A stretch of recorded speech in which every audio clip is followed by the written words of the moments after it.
¿Qué tal? Bienvenidos, buenos días.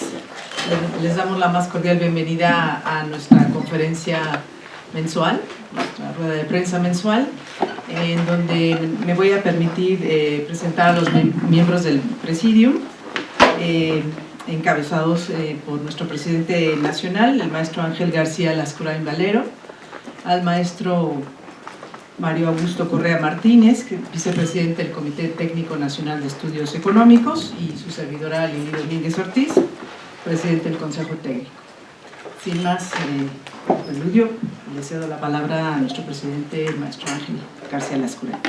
Gracias, Lili. Buen día a todos, bienvenidos nuevamente. Procedo a la lectura del boletín. Comenzamos con la sección de Economía Global. Se mantiene un panorama poco alentador en términos de crecimiento en el mundo. En la segunda mitad de enero se llevó a cabo el Foro Económico Mundial de Davos, en donde el Fondo Monetario Internacional publicó su documento Perspectivas de la Economía Mundial. La institución revisó a la baja el crecimiento global para el 2020 de 3.4% a 3.3%, mientras que para 2021 lo redujo a 3.4%. La institución explicó que la mayor parte de la revisión a la baja se derivó de un ajuste al estimado de crecimiento de la India, en 1.2 puntos porcentuales para el 2020, y destacaron que, si bien las proyecciones de crecimiento son más débiles, el entorno desde otoño del 2019 apunta que los riesgos a la baja han disminuido respecto a lo que se percibía en la última actualización del reporte, publicada en octubre del año pasado. En el caso particular de Latinoamérica, se revisó al alza la tasa de crecimiento para Brasil, mientras que para México y Chile la revisión fue a la baja. Puntualmente, en el caso de México se espera un crecimiento en 2020 de 1%, 1.0%, y para 2021 de 1.6%. Entre los riesgos que prevalecen resaltaron la posibilidad de un reescalamiento de las tensiones proteccionistas, disturbios sociales en varios países y otros factores geopolíticos relevantes, destacando entre ellos el proceso electoral en Estados Unidos, así como cuestiones climáticas. Recomendaron que las economías avanzadas que tengan espacio fiscal deberían utilizarlo para promover gasto amigable al crecimiento, principalmente para desarrollar infraestructura y capital humano. Los riesgos geopolíticos se incrementaron al inicio del año. En 2020 comenzó con noticias importantes que generaron temores adicionales sobre la estabilidad política y económica en el mundo. En los mercados financieros, los inversionistas incrementaron su demanda por activos de refugio ante un aumento en las tensiones geopolíticas en Medio Oriente. Si bien dichas tensiones han disminuido, podrían incrementarse a lo largo de este año electoral en Estados Unidos, tomando en cuenta que el presidente Trump podría llevar a cabo una retórica más radical respecto a este tema de cara a los comicios del 3 de noviembre y luego de su absolución por la mayoría republicana en el Senado en el juicio de impeachment al que estuvo sometido. El coronavirus podría convertirse en un factor adicional que afecte la dinámica de crecimiento en el mundo. El coronavirus se ha convertido en un viento en contra adicional al panorama económico mundial. Los comparativos con SARS y MERS, así como otras epidemias relevantes en el mundo, sugieren una afectación en la dinámica de crecimiento de China, al menos de corto plazo, que probablemente podría tener efectos en el resto del mundo. Las afectaciones podrían extenderse al desempeño del comercio internacional a pesar de los esfuerzos del gobierno de Pekín por contener la propagación del virus. Mientras más tiempo pase antes de contenerse el problema y la actividad productiva esté interrumpida, mayor será el impacto económico. Entramos a la sección de Economía Nacional. La actividad económica se contrajo de manera preliminar en 0.1% el año pasado, que me parece que el dato final ya salió esta mañana, se confirma el 0.1% negativo. El PIB disminuyó en esa cantidad en términos anuales en 2019, de acuerdo con el avance presentado por el INEGI. Esto se compara con el 2.1% positivo del 2018, resultando en la primera contracción que se da desde el año 2009. Las actividades primarias crecieron 1.9%, la industria cayó 1.7% y los servicios se desaceleraron en 0.5%. En general, la economía estuvo afectada por diversos factores, incluyendo la típica moderación asociada al primer año de una nueva administración federal, impactando tanto a la inversión pública como a la privada. Número 2, una serie de choques temporales, incluyendo el retraso en el abasto de combustibles, algunas huelgas en nuestro país, principalmente en el sector maquilador, y en el extranjero, y bloqueos ferrocarrileros en Michoacán y la suspensión de proyectos de construcción en la Ciudad de México. Número 3, la incertidumbre comercial afectando mayormente al sector manufacturero, en un contexto de tensiones entre Estados Unidos y China, renovadas amenazas de aranceles a México por parte de Estados Unidos y dificultades a lo largo del año por la aprobación del TEMEC. Número 4, la incertidumbre por los cambios en diversas políticas públicas en México, que, como lo señalará el Consejo Ejecutivo de Empresas Globales, han propiciado, y cito textual al Consejo, un entorno hostil para la inversión. La revisión de estas cifras se dará a conocer el 25 de febrero. Como comenté, ya se confirmó el 0.1% negativo. Cifras de producción industrial, inversión fija bruta y consumo privado interior confirman la debilidad de la economía. La producción industrial registró una contracción de 1% real anual en diciembre, sumando ya 14 meses consecutivos en contracción. Las manufacturas, que representan el 56% del total industrial, se contrajeron 0.5% en términos reales, mientras que la construcción, segundo en importancia con 22.1% del total, se contrajo en 4.5% real anual. La generación de electricidad, gas y agua creció 6.5% real anual, mientras que la minería creció 0.4% real. Por otro lado, la inversión fija bruta se contrajo en 3.5% real anual en noviembre, sumando con ello 10 meses consecutivos a la baja y acumulando en los primeros 11 meses del año una contracción de 5.1% en términos reales, la más profunda en una década, mientras que el consumo privado interior creció 0.6% real anual en noviembre y 0.9% real anual en el periodo enero-noviembre, que también es el ritmo más débil del consumo privado en una década. La creación de empleos sigue perdiendo ritmo. En el mes de enero, el número de asegurados en el Instituto Mexicano del Seguro Social, que es la estadística más asociada a la creación de empleos formales en el país, creció en 68.952 puestos de trabajo, que fue la cifra más débil para un mes de enero en los últimos 5 años. Con este resultado, la creación de empleos en los últimos 12 meses llegó a 316.383 plazas, menos de la mitad de los que se crearon en los 12 meses previos a enero del 2019. Desde luego, el menor ritmo en la creación de empleos se asocia principalmente a la debilidad de la economía, pero habría también que preguntarse si los incrementos salariales tuvieron algún impacto. En enero, el salario promedio de cotización en el IMSS aumentó 6.4%, mientras que en todo 2019 el incremento promedio fue de 6.7% nominal y 2.9% real. De acuerdo con cifras del INEGI, al mismo tiempo la productividad de la mano de obra en la industria manufacturera se redujo 0.7% anual en el periodo enero-noviembre del 2019, con lo que tenemos salarios creciendo de forma importante mientras que la productividad se reduce, lo que puede representar un problema de costos para las empresas que debilita la creación de empleos. Sí, el crecimiento de los salarios se explica más por los importantes aumentos artificiales de los salarios mínimos que por las ganancias en productividad en las empresas. Entonces, la política salarial termina afectando negativamente la creación de empleo. Yendo al tema de finanzas públicas, el Servicio de Administración Tributaria, el SAT, ha definido diversas acciones específicas para elevar la recaudación en las últimas semanas. Dio a conocer que al cierre de 2019, los grandes contribuyentes adeudaban 232.000 millones de pesos, lo que representa el 32.5% de los adeudos fiscales, concentrados en tan solo 0.06% del padrón. Son poco más de 46.000 contribuyentes, incluyendo a personas físicas y morales. Los adeudos fiscales totales, de acuerdo con datos de la Secretaría de Hacienda, ascienden al cierre del año pasado a 712.000 millones de pesos. Una parte de los contribuyentes con adeudos o créditos fiscales han impulsado o podrán impulsar medidas de controversia, por lo que no todo este adeudo o el adeudo mencionado podrá ser recaudado. La reducción de los ingresos tributarios complicaría el cumplimiento del ancla de las finanzas públicas, que es la meta del superávit primario de 0.7% del PIB. Ante ello, el IMEF está a favor de aumentar la eficiencia recaudatoria, de bajar la evasión y de combatir la corrupción, así como de asegurar que la ejecución de la política pública y el uso de los recursos se lleva a cabo sobre bases de eficacia, eficiencia y transparencia. En el 2019, la recaudación por impuesto sobre la renta e IVA fue menor en 127.000 millones de pesos a lo programado, ya que el crecimiento del PIB, que se esperaba en 2%, no se logró, lo que nos da una idea de la sensibilidad de los ingresos públicos al ritmo de actividad económica. Cabe señalar que una reducción de un punto porcentual en el crecimiento del PIB puede impactar negativamente la recaudación fiscal en aproximadamente 34.000 millones de pesos.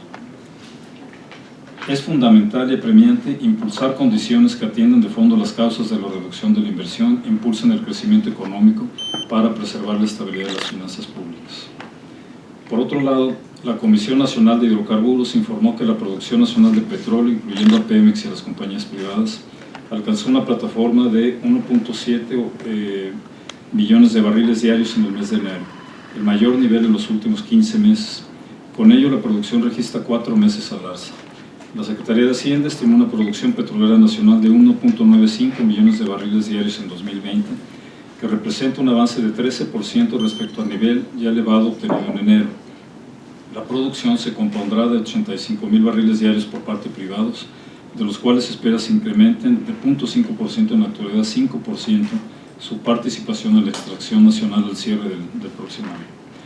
Cada 100,000 barriles diarios de producción tienen un impacto de 35.600 millones de pesos en la recaudación. El IMEF destaca la importancia de la participación de las empresas privadas en el sector de energía. Por otro lado, Banco de México continuará muy probablemente reduciendo su tasa de interés, pero manteniendo un sentido de prudencia. El Banco de México redujo en 100 puntos base, un punto porcentual, su tasa de referencia en 2019, llevándola de 8.25 a 7.25%. La combinación de una inflación más contenida, inflación general anual pasando de 4.83 a 2.83% en el año, una débil dinámica de crecimiento, la brecha del producto ampliándose de acuerdo con sus más recientes reportes y un tipo de cambio más defensivo que sus competidores en mercados emergentes, así como un estímulo monetario coordinado en el mundo, ayudó como argumento para esta postura monetaria del Banco de México. En la primera decisión de 2020, el 13 de febrero pasado, Banco de México optó por reducir nuevamente su tasa de interés de referencia en 25 puntos base adicionales, ahora con una decisión unánime, lo que no había sucedido desde la reunión de política monetaria de mayo del 2019. Esta situación, junto con el balance de riesgos para la inflación y el crecimiento, así como una visión prudente sobre factores que influirán el marco macroeconómico hacia adelante, sugieren una estrategia de relajación más gradual, que dependerá mucho de la marcha de la inflación. El Banco de México anticipó que revisarán al alza la trayectoria esperada para la inflación, tanto la general como la subyacente, en su próximo informe trimestral, mientras que la expectativa de crecimiento económico será revisada a la baja. En otro tema, la propuesta de la CRE para modificar esquemas de autoabasto y cogeneración genera preocupación. La propuesta de la Comisión Reguladora de Energía para modificar los esquemas de autoabasto y cogeneración de energía eléctrica, con el fin de fortalecer a la Comisión Federal de Electricidad, representa una señal preocupante para el sector de energía en lo particular, clave para el crecimiento y desarrollo del país y para la inversión en general, ya que desaprovecha la participación del sector privado y atenta contra los derechos adquiridos por las inversiones ya realizadas y deteriora la competitividad de las empresas en el país. La expectativa del IMEF de crecimiento para el 2020 se reduce de un punto porcentual a 0.9%, en lo que fue el cambio más relevante de la encuesta de expectativas que lleva a cabo el Comité de Estudios Económicos del IMEF del mes de febrero. El crecimiento del PIB anticipado para este año se redujo de 1% a 0.9%, como ya mencioné. Para el 2021 el pronóstico se mantiene en 1.5%.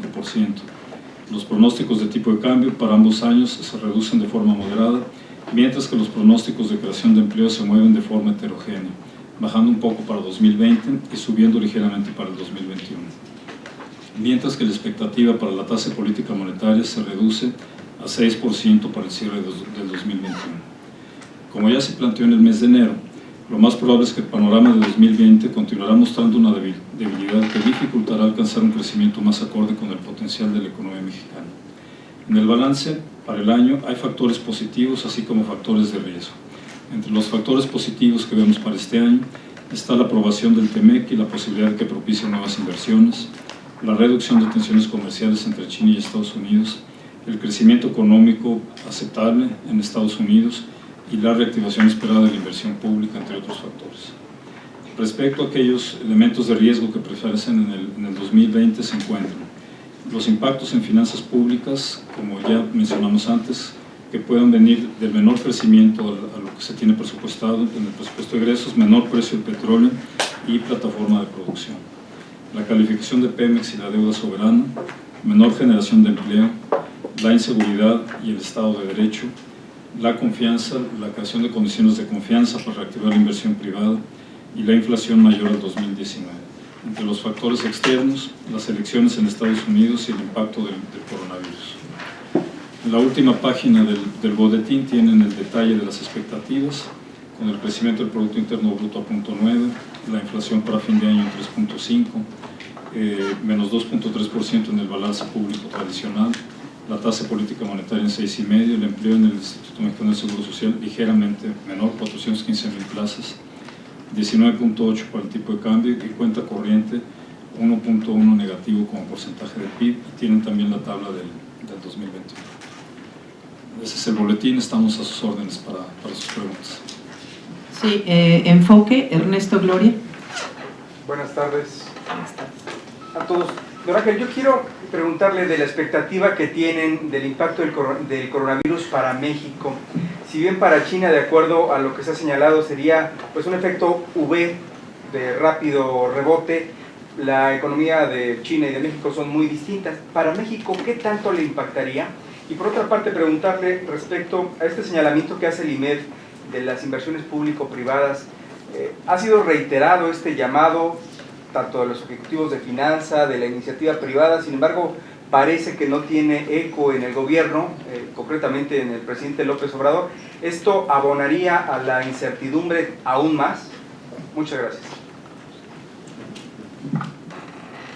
Bueno, muchas gracias por la pregunta, Ernesto. Miren, el tema del coronavirus todavía no tenemos, y es difícil tener un estimado de cuál puede ser el impacto sobre la actividad económica de México. De hecho, ahorita no hay un impacto estimado.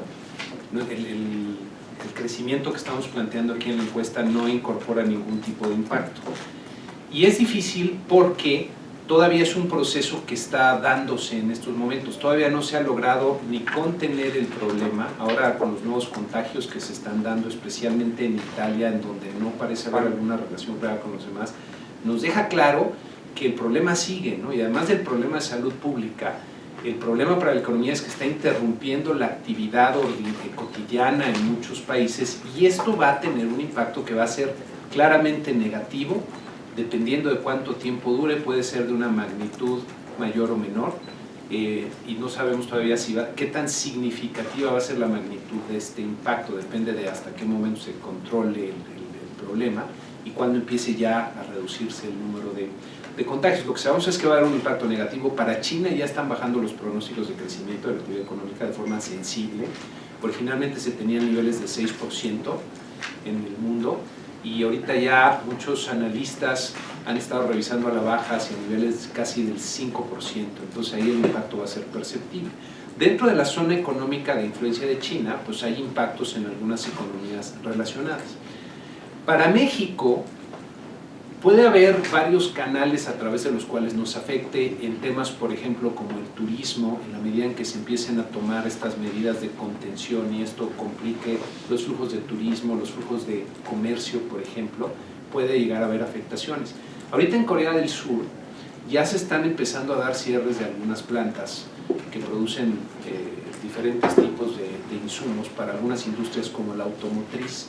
Si eso llega a interrumpir las cadenas de producción, pues podemos empezar a ver algunos efectos aquí en México. Nuevamente, en principio esos efectos pues van a ser temporales. Si es nada más un retraso en la producción, pues ahorita tienes un impacto en el primer trimestre y en el segundo ya te estarás poniendo al día, y entonces en todo el año probablemente el impacto no sea tan grande. Pero nuevamente depende de cuánto tiempo dure todavía el problema, cuánto tiempo le lleve a la Organización Mundial de la Salud, a los que están combatiendo el problema, encontrar la forma de contener el contagio y eventualmente una vacuna. Entonces es en proceso, hay gran incertidumbre todavía sobre ese tema. Y el tema de la inversión, pues, don Ángel quiere...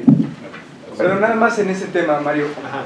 Tomando en cuenta las 3-4 semanas que se detuvo el flujo de combustible por el combate al huachicol a inicios del año pasado, que se detuvieron algunas regiones, principalmente las del centro, ¿el impacto sería equivalente o sería aún mayor el que tuviera el coronavirus en el país? Digo, no, ahorita se ve muy diferente, ¿eh? O sea, el impacto que tuvimos el año pasado por la interrupción en el flujo de combustible fue bastante significativo sobre la actividad económica aquí en México. No estamos contemplando el mismo tipo de impacto derivado del problema del coronavirus, pero nuevamente depende de hasta dónde llegue el problema.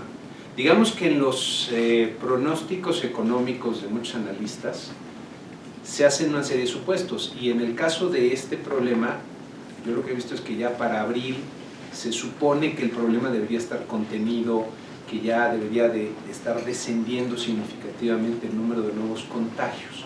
Y con eso podríamos pensar que entonces el impacto va a ser limitado. Probablemente si nos pasamos más allá del mes de abril, ya estaremos pensando en un impacto más grande, ¿no? O si empieza a crecer el número de contagios en otros países lejos de la zona de influencia cercana de China, también estamos hablando de un impacto mayor, porque se tendrían que tomar más medidas de contención que interrumpen la actividad económica. Gracias. El economista Elizabeth Albarrán. La segunda pregunta. ¿Te refieres a inversiones público-privadas en el sector de energía particularmente? Sí, particularmente. Nosotros pensamos que las circunstancias nos están llevando para allá. Recientemente el jefe de la oficina de la presidencia, ustedes vieron hace un par de días, mencionó que están preparando o van a anunciar nuevas medidas de participación del sector privado en las siguientes semanas.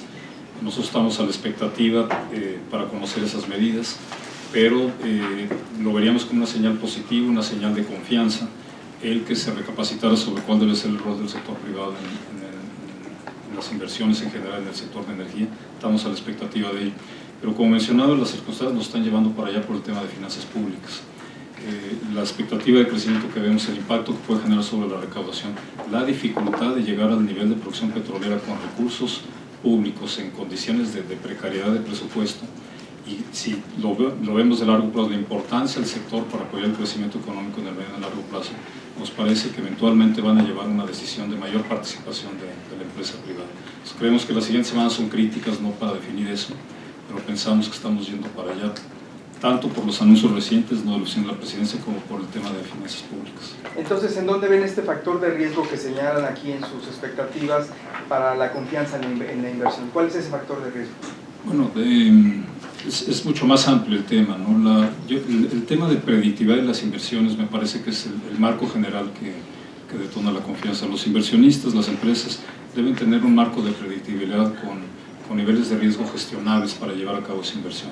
Cuando hay falta de información sobre el rumbo de las políticas públicas, o cuando hay cambios en las políticas públicas frecuentes, o hay eventos sorpresivos, reduce la posibilidad de tener esa predictibilidad en niveles razonables. Entonces debe existir un marco legal predecible y debe existir condiciones macroeconómicas que permitan llevar a cabo la construcción de escenarios de inversión con niveles de riesgo razonables.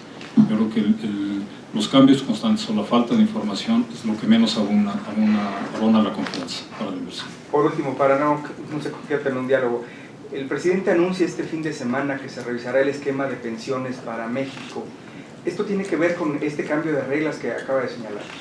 No, bueno, también hay temas de fondo en el país que deben revisarse, ¿no? El tema pensionario tiene que transformarse, debe sufrir transformación.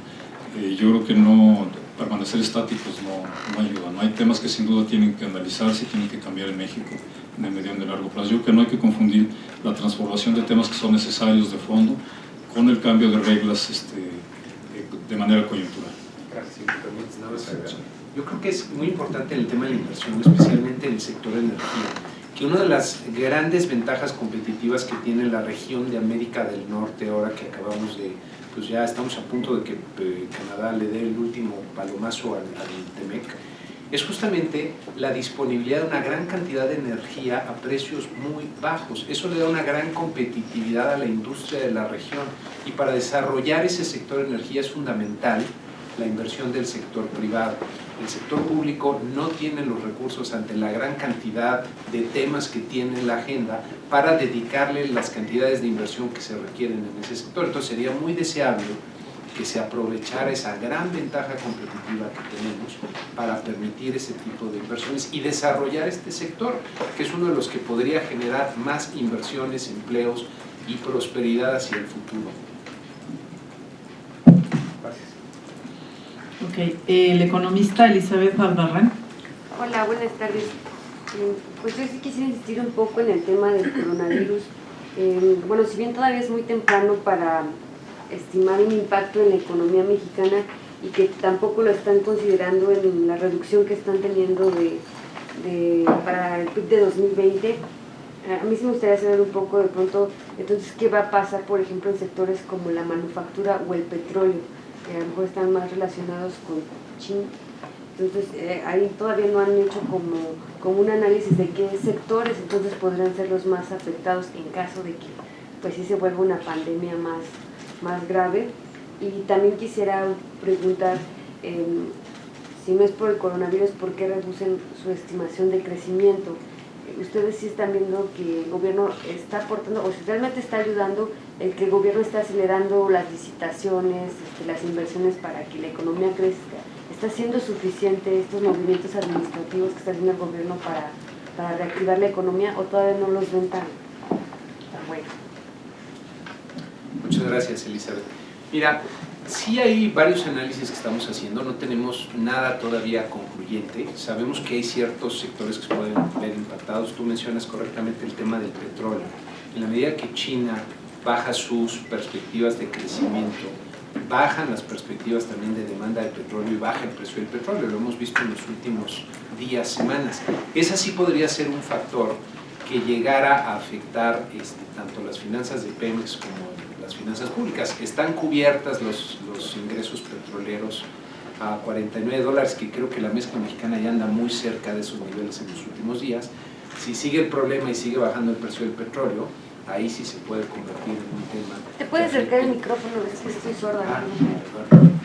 Entonces, comentaba que el tema del petróleo sí puede ser uno de los sectores que se vea afectado por el tema del coronavirus, en la medida en que las perspectivas de crecimiento para China se reducen y es un comprador importante de energía, baja la demanda y baja el precio del petróleo. No hay nada concluyente todavía, ¿no? Todo es especulación ahorita porque falta conocer las cifras duras.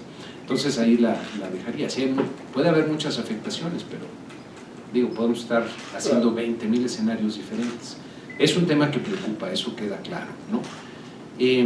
O inclusive podría tener algunas reacciones favorables en los mercados financieros. Si esto propicia que la Reserva Federal empiece a bajar nuevamente sus tasas de interés, vas a ver mucho optimismo en los mercados financieros como reacción inmediata. Bueno, ahora en el tema de la reducción en la estimación de crecimiento… ¿Pero no creen que, por ejemplo, se reduzcan o se limitan las importaciones de China a México? O sea, ahí no habría como un plan de contingencia a lo mejor. Pues… pero no de forma tan perceptible como para generar un impacto en la economía mexicana. Nuevamente, yo creo que sería más preocupante muchos de los insumos de la producción, que en muchos casos están más bien procedentes de Japón o de Corea del Norte para ciertas industrias en México. Pero bueno, nuevamente, no hay claridad todavía en el tema. La baja en la estimación de crecimiento, nosotros hacemos la encuesta entre los economistas del comité cada mes y normalmente se incorpora la información reciente que se va publicando, y en el último mes, aquí inclusive están en el boletín los datos que tuvimos de inversión fija bruta, de consumo privado del mercado interior y de producción industrial del mes de diciembre. Todos fueron pues bastante malos. Y entonces lo que eso nos dice es que la economía estaba más débil de lo que pensábamos, y el pronóstico normalmente cuando tú incorporas la información se ajusta en consecuencia. Así te explicaría yo la reducción que hay ahorita en la perspectiva de crecimiento. Gracias. El tema, complementando lo que menciona Mario, el tema del coronavirus, la vinculación de México con China es relativamente menor en términos de comercio, de inversión. El impacto inmediato ha sido precios del petróleo, pero el siguiente impacto podría venir por la vinculación entre China y Estados Unidos, qué sectores se verían afectados que tuvieran a la vez un impacto sobre el caso de México. Y ya yendo más allá, pues si llega el virus a México y tiene impacto sobre las propias actividades domésticas, sería ya otro nivel, ¿no? Pero yo creo que después del precio del petróleo habría que medir cómo está impactando la actividad económica de Estados Unidos en aquellos sectores con los cuales México tiene vinculación. Lo que le preguntaba sobre si realmente la aceleración administrativa que está haciendo Hacienda en las licitaciones o en proyectos de inversión está siendo suficiente para reactivar la economía. Dicen que el 95% de las licitaciones a carreteras ya sería, pero pues ustedes realmente sí están percibiendo que se está moviendo la inversión del sector público. Estamos viendo el 2020 de forma más positiva que el 2019. Estamos viendo que no habrá eventos sorpresivos como los que ya mencionamos en el boletín. Hay iniciativas de inversión público-privada, el tema de infraestructura, los procesos administrativos del gobierno federal deberán tener un impacto positivo. Pero con todos estos elementos estamos revisando el crecimiento de 1% a 0.9%. Comparado con el año pasado es una evolución positiva, pero a todos es insuficiente para lo que México requiere, con 400,000 empleos generados, cuando se requieren más de 1 millón. Pensamos que la tendencia es positiva, pero claramente insuficiente para lo que el país requiere.